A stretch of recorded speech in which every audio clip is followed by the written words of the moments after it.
the Office of the Director of National Intelligence. I want to show this one to you again also in video form. It's going to be about a 6-minute video from Brian Wilson. He's put this together very effectively, so I thought I would just share it with you. But before you understand, before you watch it, you want to understand the ODNI. It oversees 18 intelligence agencies of the United States national security apparatus. So this is no small fry here. This is a major player. And you're going to hear, I want you to pay special attention to noting that it's going to refer to secularism actually declining and religious organizations and movements increasing. And you're going to go, I think that sounds like Revelation 13. These are predictions that the ODNI made in 2008 for 2025.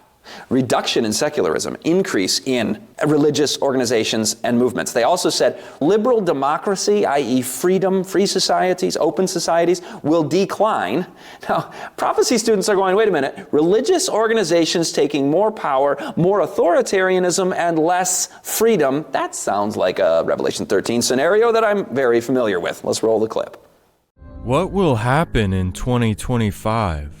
Global Trends 2025, A Transformed World, was published in November of 2008 by the Office of the Director of the National Intelligence Council. As The Guardian pointed out on November 20th of 2008, the National Intelligence Council, quote, has warned that the world is entering an increasingly unstable and unpredictable period, in which the advance of Western-style democracy is no longer assured. After giving thanks to the Atlantic Council for its 4th installment of their Trends forecast, they describe previous installments as, quote, interesting and influential. Their stated goal is, quote, to identify key drivers and developments likely to shape world events a decade or more in the future. For 2025, Global Trends gives another bleak picture of Western nations. Quote, the Western model of economic liberalism, democracy, and secularism may lose its luster. Today, wealth is moving not just from west to east, but is concentrating more under state control. They go on to predict that, quote, the international system, as constructed following the Second World War, will be almost unrecognizable by 2025, owing to the rise of emerging powers, a globalizing economy, and historic transfer of relative wealth and economic power from west to east, and the growing influence of non-state actors. The publication defines non-state actors as, quote, businesses, tribes, religious organizations or movements, criminal networks, and superpowered individuals. As far as state actors go, quote, growth projections for Brazil, Russia, India, and China, the BRICS, indicate they will collectively match the original G7 share of global GDP. The NIC's publication describes, quote, relative certainties for the future matched with a, quote, likely impact. One describes a relative certainty of, quote, a global multiplayer system emerging with the rise of China, India, and others. The relative power of non-state actors also will increase, with a likely impact saying, quote, by 2025, a single international community composed of nation-states will no longer exist. Power will be more dispersed, with the newer players bringing new rules to the game that will, quote, challenge the Western order. They say China, India, and Russia are, quote, not following the Western liberal model for self-development, but instead are using a different model, state capitalism, also known as fascism or communism. They go on to detail this new world order, stating, quote, the most salient characteristics of the new order will be the shift from a unipolar world dominated by the United States to a relatively unstructured hierarchy of old powers and rising nations, and the diffusion of power from state to non-state actors. As their own publication explains, quote, it uses scenarios to illustrate some of the many ways in which the drivers examined in the study may interact to generate challenges and opportunities for future decision makers. One of those drivers Global Trends 2025 2025 illustrates is a global coronavirus pandemic. On page 75, it begins to read as a plot summary, an exact play-by-play of the novel coronavirus 2019 pandemic, written 12 years before the Wuhan virus began its plague. Under the chapter title, Potential Emergence of a Global Pandemic, it reads, quote,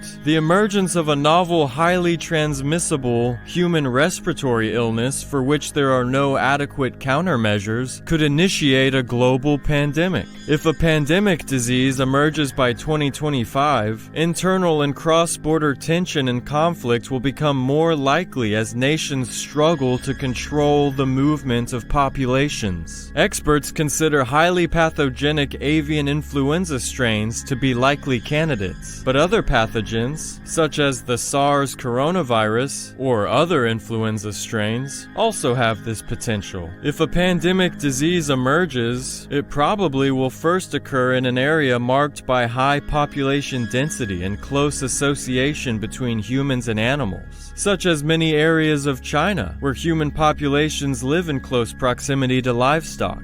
To propagate effectively, a disease would have to be transmitted to areas of higher population density. Weeks might pass before definitive laboratory results could be obtained, confirming the existence of a disease with pandemic potential. Despite limits imposed on international travel, travelers with mild symptoms or who were asymptomatic could carry the disease to other continents. Waves of new cases would occur every few months. The absence of an effective vaccine and near universal lack of immunity would render populations vulnerable to infection. U.S. and global health organizations currently are working to develop vaccines that may prevent or mitigate influenza pandemics. Even the vaccine solution to the coronavirus pandemic is offered by the NIC in their Global Trends 2025 publication. How did they predict this event so accurately? And why do publications from both Deagle.com and the Office of the Director of National Intelligence predict the collapse of Western nations, the rise of BRIC nations, and blatant threats to human life worldwide? What other publications predict doom and gloom changes for 2025?